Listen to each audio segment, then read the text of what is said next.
السلام علیکم ورحمۃ اللہ۔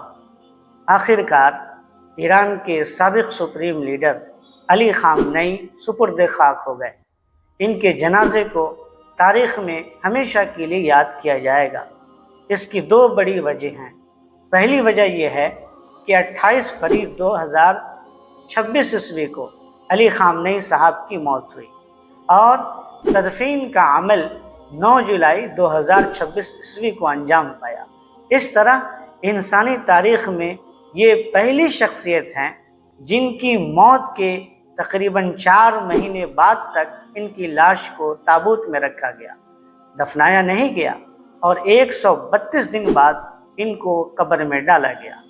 دوسری بڑی وجہ یہ ہے کہ ان کے جنازے کی نماز کو 2 ملکوں کے 5 بڑے شہروں میں اجتماعی طور پہ ادا کیا گیا۔ سب سے پہلے جنازے کی نماز 5 جولائی 2026 عیسوی کو تہران گرینڈ مسلح کے پاس جناب جعفر سبحانی صاحب نے نماز ادا فرمائی۔ اس کے بعد قم کی مسجد جمکران میں کرم شیرازی صاحب نے دوسری نماز جنازہ ادا فرمائی۔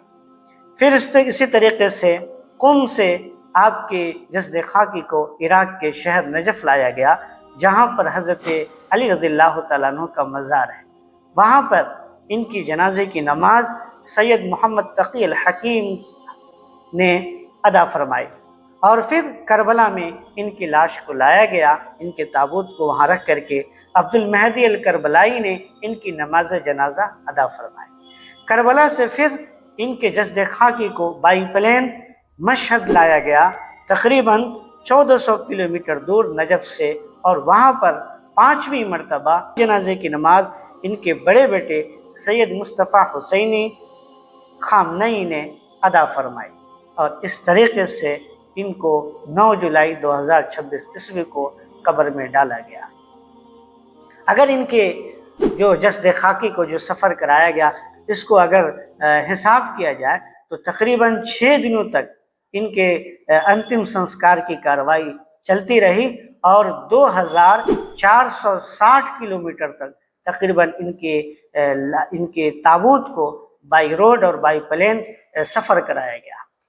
تو اس طرح کرنا شریعت کی نظر میں کیا درست ہے؟ شریعت کیا کہتی ہے؟ یہ آپ ضرور بتائیے کمنٹ باکس میں۔